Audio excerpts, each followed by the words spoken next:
Eu te prometo que enquanto tu falas comigo, eu glorificarei somente o teu nome. Coloque as mãos no ombro de alguém do seu lado e diga para ele assim: há uma palavra de Deus para você. Diga: há uma palavra de Deus para você. Diga assim: o tema da mensagem hoje é uma profecia para a sua vida. Diga para ele assim: haverá um banquete fora da data.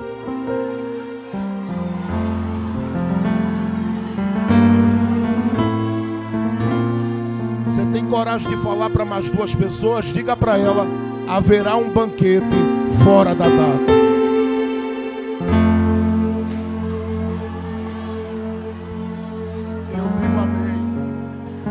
Eu digo amém. Glória a Jesus. Tome seu assento, por favor. Glória a Deus. Eu serei breve, mas quero compartilhar o que o Senhor tem posto no meu coração neste momento. Olhe bem para cá. Nós estamos no dia da restauração nacional de Judá e dos remanescentes de Israel. Eu vou repetir. Nós estamos aqui em 2 Crônicas capítulo 30, no dia da restauração nacional de Judá e dos remanescentes de Israel. E nesse dia, Deus está usando um instrumento para trazer para o meio do povo um grande avivamento. E esse avivamento era um avivamento esperado, porque o povo estava vindo de um período muito doído, muito sofrido, muito dolorido. E este período estava pautado em duas coisas que esse povo estava vivendo. E o que era, pastor? Primeiro, eles estavam debaixo de uma opressão gerada por aqueles que Deus permitiu apertar o povo nos dias do rei Acaz.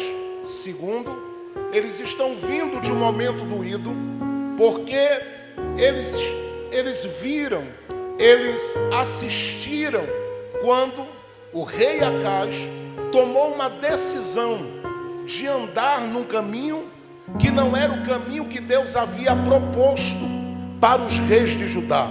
E quando eu falo de Acaz, eu estou falando do pai deste homem que aparece aqui no capítulo 30 como um instrumento de avivamento. Eu estou falando de Ezequias e o Acaz, que é pai deste homem. Sim, quando eu falo do Acaz, eu estou falando daquele que é pai do Ezequias. E este que é pai do Ezequias, ele veio a morrer. Quando ele morre, o Ezequias vai assumir o trono. E ele está no trono aqui, carregando consigo 3 tarefas muito pesadas. E é por causa dessas tarefas que o Ezequias ele tem para cumprir, que a sua vida ela está pautada em 3 pontos específicos. E o primeiro ponto tem a ver com a sua missão. Sim, quando eu estou falando do Ezequias, eu estou falando de um homem com uma missão. E a missão, ela não está apenas ligada ao fato de que ele precisa voltar a acender o fogo de Deus no coração do povo, clamando ao Senhor. Não, eu digo que a missão dele, ela vai muito além. Por quê? Porque quando Ezequias nasce, do capítulo 28 das Crônicas para o capítulo de número 29, algo acontece no período em que Acaz estava no trono. E quando Ezequias vem, ele descobre que o pai dele, vou repetir, o Ezequias descobre que o pai dele, o Acaz, ele fez 3 coisas muito terríveis, que fez com que o Ezequias, quando ele chegasse, quando ele viesse, quando ele assumisse o trono, ele tivesse que resolver. E o que é que o Acaz fez, pastor? O capítulo 28 do livro das Crônicas, a partir do verso de número 1, principalmente o verso 2, 3 e 4, diz que Acaz, ele tomou uma decisão. E a decisão dele, em primeiro lugar, foi de fechar as portas da casa de Deus. Segundo, ele tomou a decisão de quebrar os vasos preciosos da casa de Deus. Terceiro, a Bíblia diz que o Acaz, ele tomou a decisão de tirar do lugar os homens que Deus havia separado para estar perto do altar. Eu estou me referindo aos sacerdotes. Olhe bem para cá, para que eu lhe diga isso.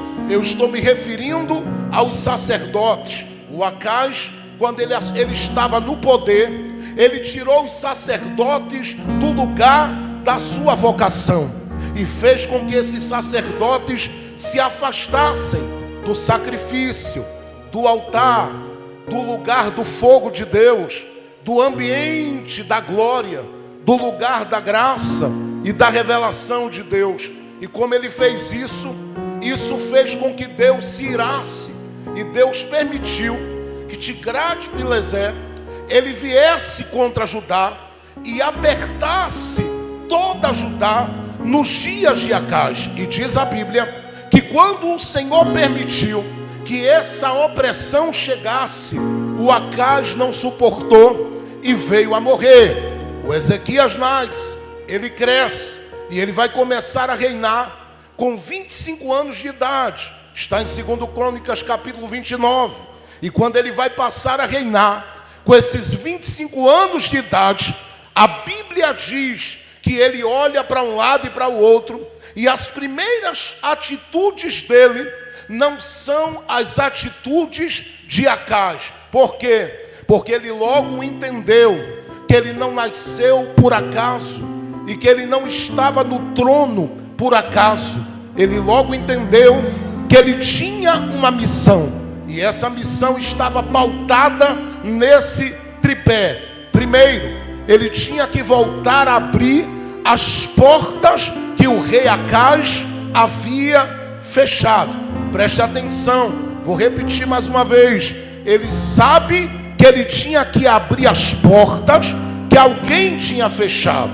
Segundo, ele sabe que ele precisava restaurar os vasos quebrados da casa de Deus. Terceiro, ele sabe que ele tinha a missão de restaurar, recuperar, trazer de volta a conexão com o altar, quem já foi do altar e não estava mais nele, quem já cantou e não cantava mais, quem já pregou e não pregava mais, quem já profetizou e não profetizava mais, quem já foi da fogueira de Deus e estava com as brasas apagadas. E ele sabia, eu preciso resolver isso. Por quê? Porque os sacerdotes precisam voltar para o lugar que é deles. Mas como eles vão voltar? Se o acesso ao altar está impedido, se a porta está fechada. Escute, Ezequias toma 3 decisões aqui importantes. A primeira, ele decide colocar os olhos dele em Deus. Segundo, a Bíblia diz que ele decide buscar uma outra referência diferente do seu pai. É natural que um filho que tem um pai legal, ele queira copiar este pai, ele queira falar como este pai, ele queira andar como este pai. Mas no caso do Ezequias, ele sabia que se ele copiasse Acaz, ele seria um homem que fecha e não um homem que abre. Então a Bíblia diz que ele toma uma segunda decisão. E qual é a decisão? Ele toma a decisão de buscar uma nova referência. Essa referência era dos seus dias? Não.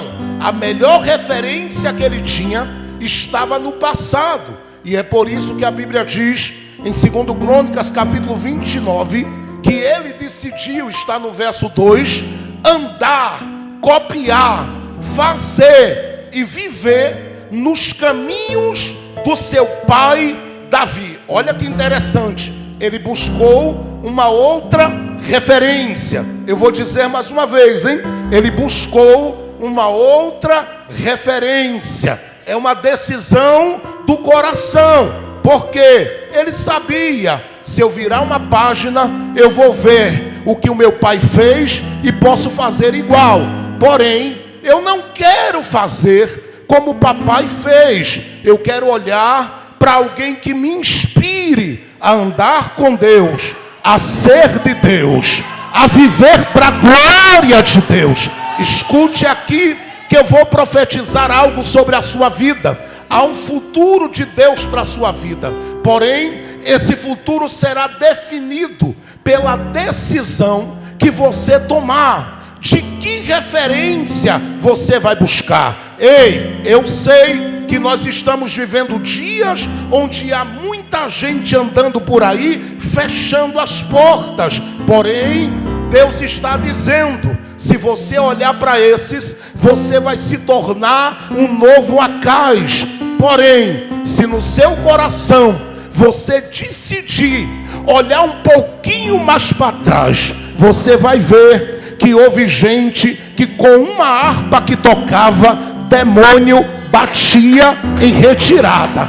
Você tem referência melhor do que isso. Menina, me escute. Rapaz, me escute. Homem, mulher que está aqui, me escute. Não se entregue à ideia de que não há mais referências. Se você pegar a carta aos Hebreus, no capítulo de número 11, e começar a ler, você vai ver que há muitas referências para você copiar. E eu vim dizer aqui, eu não estou diante da geração de Acais. Eu estou diante de uma geração que sabe copiar quem sabe adorar.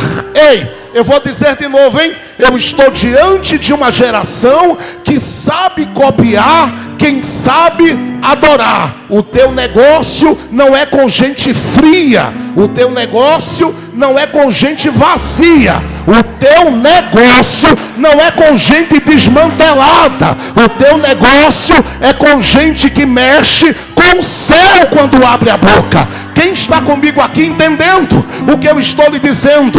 Há uma referência para você. Há uma referência de altar. Há uma referência de comunhão. Há uma referência de intimidade. Há uma referência de poder. E se você decidir olhar para essa referência, te prepara. O lugar para onde Deus te conduzirá será muito maior do que tudo que você tem vivido até aqui. Levante a mão quem tem fé para receber uma profecia. Deus vai levantar você de uma forma diferente, porque eu já aprendi, a unção que você respeita é a unção que você vai atrair. Ei, escute, a unção que você decide respeitar é a unção que você vai atrair. Eu vou dizer mais uma vez, a unção que você respeita é a unção que você atrai. Se você olhar para Acais, você vai ser frio como ele. Mas se olhar para Davi, você vai dizer, eu ando dentro do coração daquele lá. Levante a sua mão quem pode. Eu venho profetizar hoje à noite. Deus te levantará para fazer as coisas de forma diferente a partir de hoje. Ei!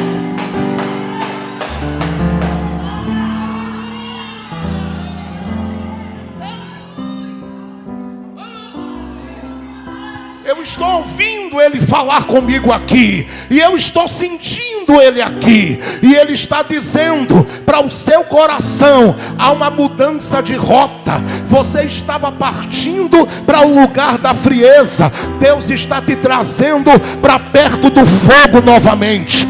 Abre as duas mãos aqui quem crê, porque eu acabei de contemplar aqui que a nuvem de Deus está baixinha aqui, ó. Ela está descendo sobre nós. Se a sua referência é uma referência de glória, é uma referência de intimidade, é uma referência de poder, é uma referência de autoridade, a partir deste momento Deus começa a soprar desta mesma unção sobre a sua vida aqui agora. Eu vou lhe dar 30 segundos para você abrir a boca e dar glória a Deus sem parar. Abra a boca.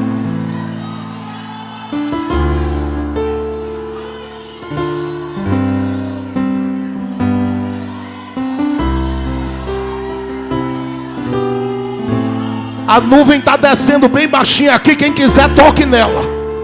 Quem quiser, toque nela, porque a partir de agora o Senhor está liberando dos céus sobre aqueles que creem uma unção especial para fazer algo diferente dentro daquela casa, dentro daquele lugar. Eu vim profetizar: haverá um grande movimento de Deus daqui para frente, através de você. Você crê no que eu estou profetizando? Adore a Deus aqui dentro.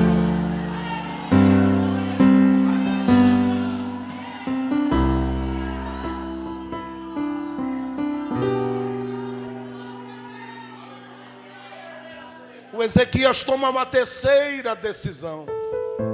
E a decisão dele é trazer o povo de novo para a festa.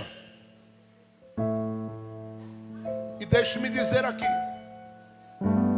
como o Acaz aparece aqui, olhe para cá, como um tipo daquele que vem para fechar as portas, o Ezequias está na linhagem de Judá, perto dele, porém a ligação dele não é com Acaz, é com Davi. E aqui eu quero que você comece a entender que se a ligação dele é com Davi, o Ezequias aqui está como um tipo fortíssimo daquele que abre o que ninguém pode abrir.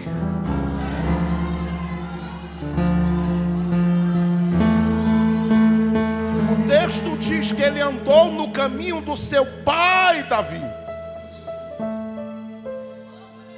Então ele tomou a terceira decisão. E qual é a decisão? Chamar todo mundo de novo para a festa. Preste atenção que essa é a missão dele. São 3 tarefas pesadas. Tenho que abrir a porta, tenho que restaurar os vasos,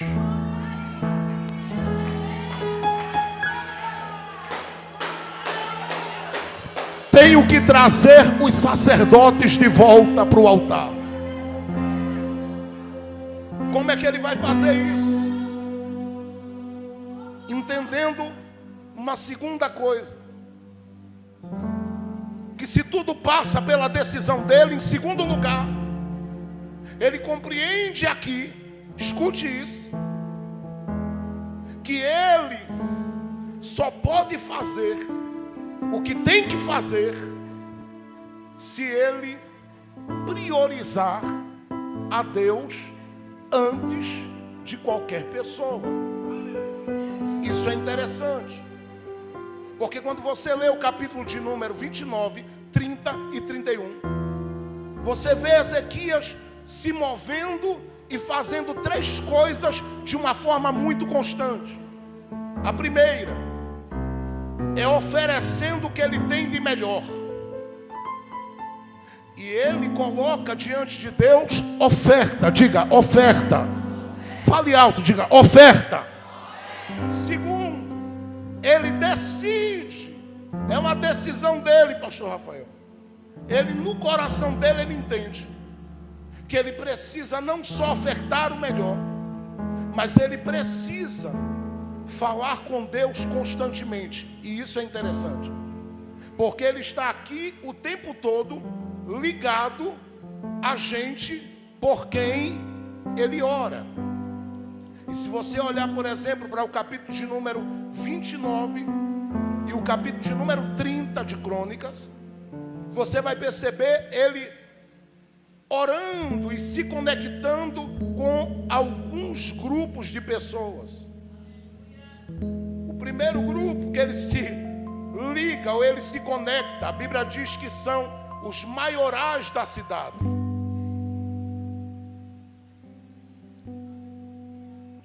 E quando é que ele faz isso? A Bíblia diz que foi de madrugada. Eu gostei disso. Porque se ele vai começar pelos maiorais, na cabeça de alguém ele tinha que amanhecer, bater na porta da prefeitura para falar com o prefeito. Se ele vai falar com os maiorais, alguém pensa que ele tinha que amanhecer, bater na porta do juiz. Alguém pensa, se ele vai falar com os maiorais, ele tinha que bater na porta de um grande advogado. Mas não, como o negócio não era de manhã, era de madrugada, você já sabe quem são os maiorais. Porque o maioral não é quem tem a caneta. Os maiorais não são aqueles que têm os canudos, e eu também tenho, e respeito aqueles que têm. Ei! Os maiorais não são aqueles que vivem expondo o anel. Olha aqui, ó, eu tenho, beija aqui. Não, os maiorais é geralmente gente que não tem força, mas dobra o joelho 3 da manhã e diz: Deus!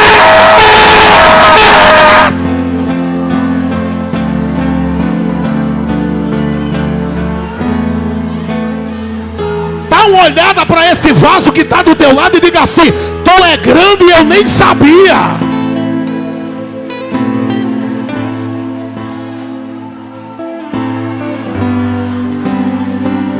Tu chegasse aqui dizendo que é pequena, tu chegasse aqui dizendo que não vale nada, tu chegasse aqui até debaixo da palavra de alguém que disse que tu não merecia nem a atenção dele, mas tu viesse aqui para ouvir diante daquele, quando tu entra pela noite, tu és grande. Olha para alguém do teu lado e diga assim: o rei que abre a porta quer te encontrar na noite. Olha para ela aí, mas me ajuda a pregar mesmo. Diga para ela assim: ei, maioral, entra na madrugada.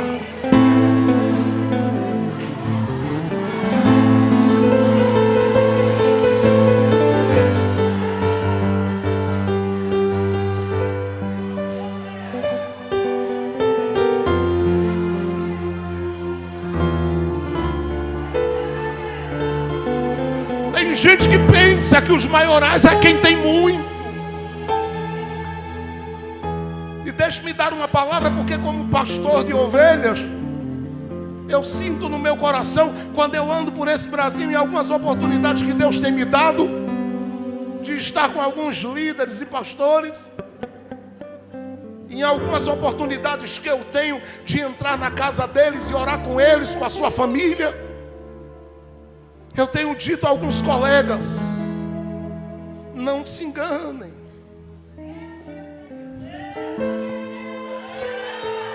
Porque não é quem tem o cheque que mantém esse negócio aqui.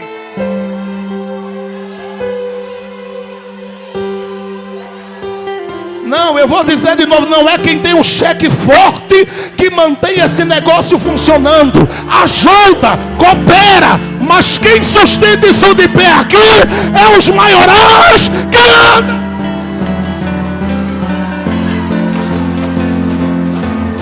Que andam de madrugada.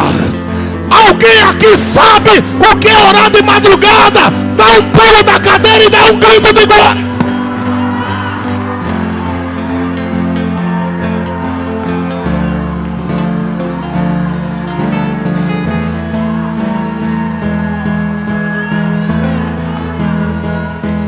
Fica de pé, que eu quero saber se você ainda é da oração, hein? Pega na mão de quem está do teu lado aí. Se pegar fogo aí, eu já sei que tu é do altar. Eu vou deixar você dar lugar com ele.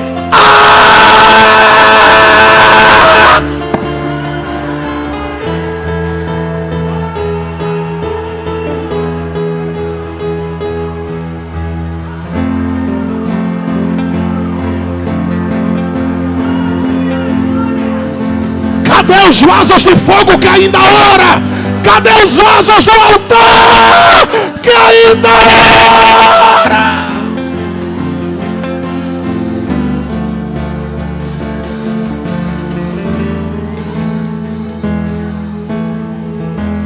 Dá um abraço em alguém do teu lado e diga: eu ainda sou da oração. E você?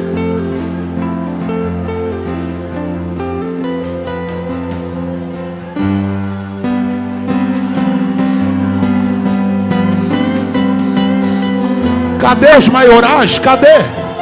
Cadê os maiorais? Cadê? Cadê os maiorais? Cadê? Cadê os maiorais? Cadê? Cadê os maiorais? Cadê os maiorais? A gente tem diploma de teologia, mas não resolve. Elas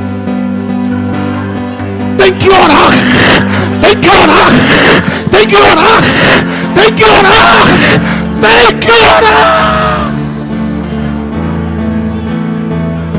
É na madrugada que desce óleo.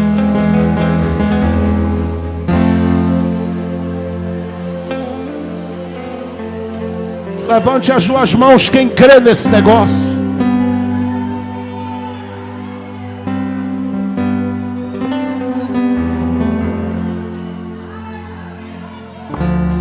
Eu estou sentindo que os maiorais estão na casa, hein? Ah, meu Deus do céu, a nuvem está descendo ali, ó. Eita, que mistério forte. Eita, ele está querendo me envolver nos idiomas dele, eu vou deixar. Ô meu rei, não me toma para dançar aqui não. Não vou dar calas.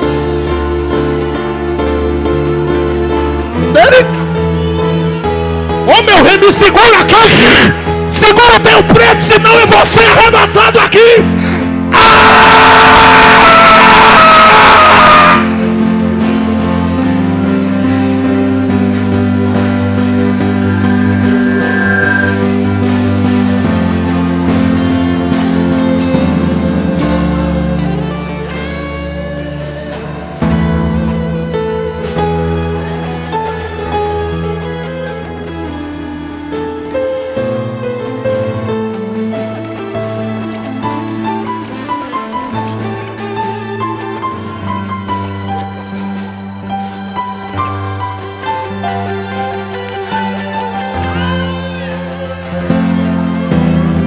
Ele está andando no nosso meio aqui. Quem tiver ligado vai receber, porque está passando, está passando. Está passando, está passando, está passando. Ele está aqui, ele está aqui, ele está aqui. Está passando aí, está passando aí, está passando aí. Quem está sentindo, fecha os olhos e abre a boca, porque ele está passando aqui. Ele está andando aqui. Ele está aqui, recebe agora.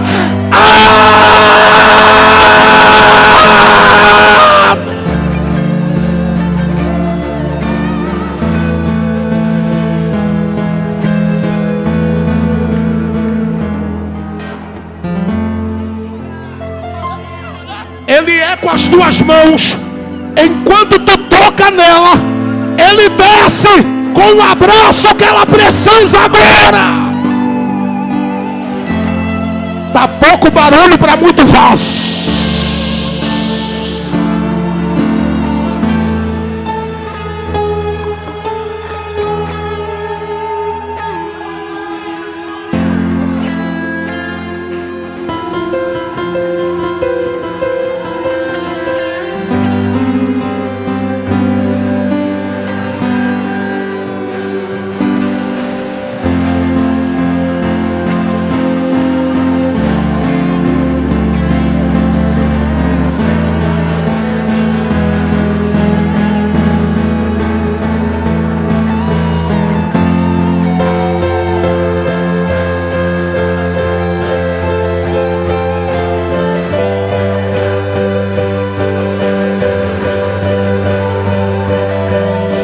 Adacando como badarataque andou este niadarahas, como de cawaçando nitaqui mandorodohas. Jesus, Jesus, os maiorais estão na casa, Jesus. Tu és o chefe deles. Toca neles. Toca nesses vasos.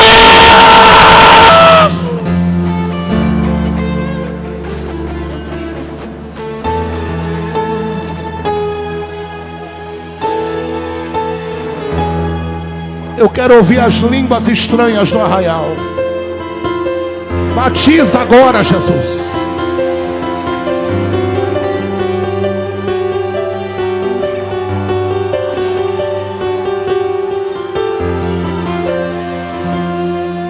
Ele está tomando a casa. Eu não sei quem está ligado, mas Ele está tomando a casa.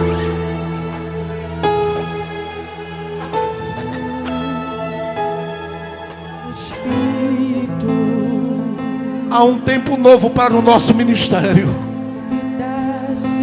Há um tempo novo para o nosso ministério. Eu ouvi a voz dele esses dias de madrugada mexendo comigo e dizendo: eu disse que mudaria as palavras da tua boca, Jefferson,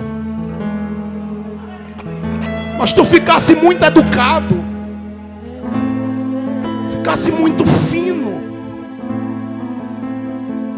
Depois que tu passasse a pregar em oportunidade com prefeito, com governador, com senador sentado te ouvindo, tu tá falando todo elitizado, e eu tô com saudade do teu coração.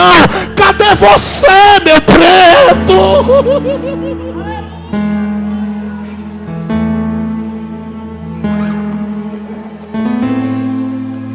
E já faz dias que eu não consigo dormir direito de madrugada. Ele disse: eu te quero de novo no incêndio. Eu te quero de novo no incêndio da minha graça. E eu estou dizendo isso aqui porque Deus vai começar a mover os nossos ministérios nesses dias, companheiros. Deus é na vida de cada um de vocês, e Ele vai fazer coisas tão grandiosas. Preparem-se para voltar a ver sinais. Preparem-se para abrirem a boca e alguém vai dizer: o que é isso? O céu desceu! Cadê os pentecostais aqui? Dá um grito de glória!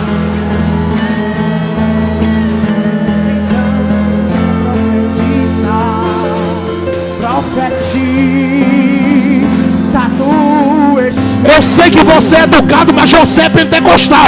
Então levanta essa mão aí, crente. Levanta essa mão, mulher. Chega de frieza. Chega de frieza. Deus vai levantar as casas debaixo do poder, debaixo da ação. Então profetiza. Recebe, recebe, recebe. Recebe, recebe, recebe, recebe. Vai.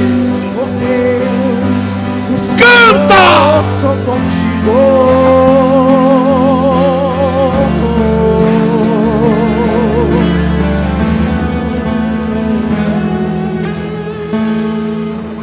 Espírito, Espírito, e desce como fogo. Vem como em Pentecostes. Tem vasos sendo restaurados aqui. E enche-me. Tem vasos sendo restaurados aí agora. Espírito, Toda a igreja canta bem alto, canta para o céu ouvir, e abre a boca, vá. e desce como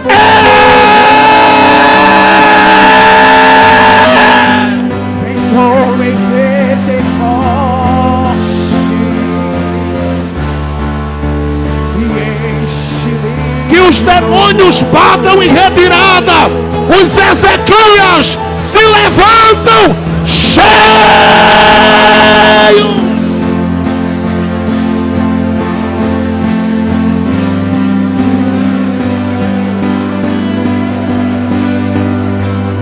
Fala bonito, mas fala com graça. Prega bonito, mas prega cheio, prega cheio, prega cheio, prega cheio, prega cheio, prega cheio.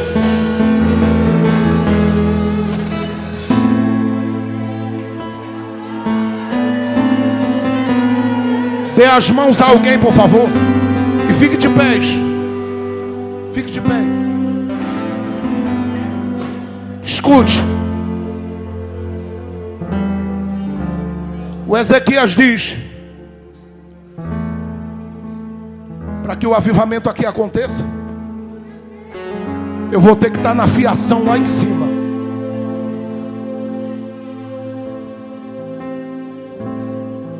Você vai ver ele orando, orando, orando, orando, orando. De madrugada com os maiorais. Ele tem um momento, pastor Francilmar, que ele está com o povo. E aquele momento com o povo é gostoso. Mas ele começa olhando e dizendo: antes que eu chegue no povo, eu quero que os sacerdotes também venham.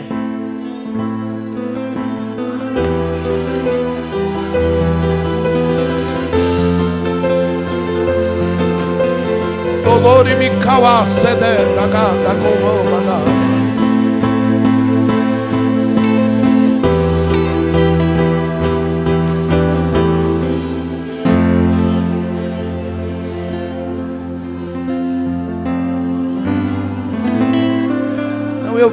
Eu e minha casa estamos decididos, pastor Edvaldo, esse segundo semestre do ano. É terrível, não é? Porque você vê a mesa farta lá e alguém diz: come bolo, tem ovos, tem um franguinho aqui no molho. Mas Jesus, e ele dizendo para mim: eu quero seu coração de volta aqui. Não, eu vou jejuar, irmão. Eu vou jejuar, irmão. Eu não abrirei mão nesse segundo semestre do ano de passar as minhas madrugadas. Eu sei, a idade já não coopera muito, mas ele disse para mim, porque um dia desse eu disse a ele, eu disse: Jesus, está me mandando ir a São Paulo e outros lugares de novo, Jesus, para ir pregar a palavra. Os pulmões não aguentam, porque de quando em quando você encontra uma festa grande e a gente vai puxar, quando termina está acabado. E eu já não sou aquele menino de 20 anos, eu já passei dos 40. E ele disse para mim, e eu só estou falando isso aqui, pastor, para que sirva para alguém se levantar. Ele disse para mim: se você trouxer o coração para o lugar que eu quero, você não vai precisar pregar 30 minutos, 40.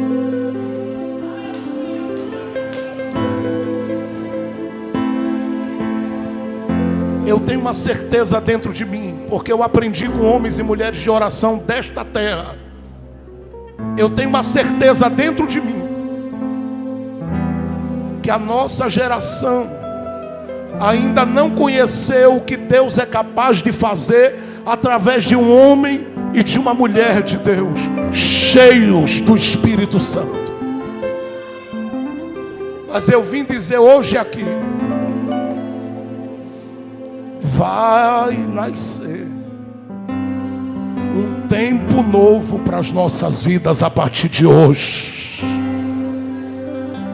Você vai ser como um imã, vai ter gente chegando perto dizendo: ora por mim, e você vai dizer: mas eu nem estava aqui orando. E alguém vai dizer que eu senti de te pedir oração. O avivamento vai começar aonde nós estivermos plantados. Escute, Ezequias ora, diga comigo: o rei orava.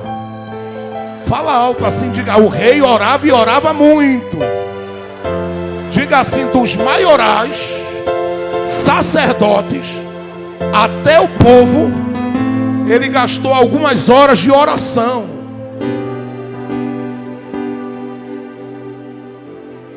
Ele está dizendo: como é que eu vou lidar com essa tarefa pesada?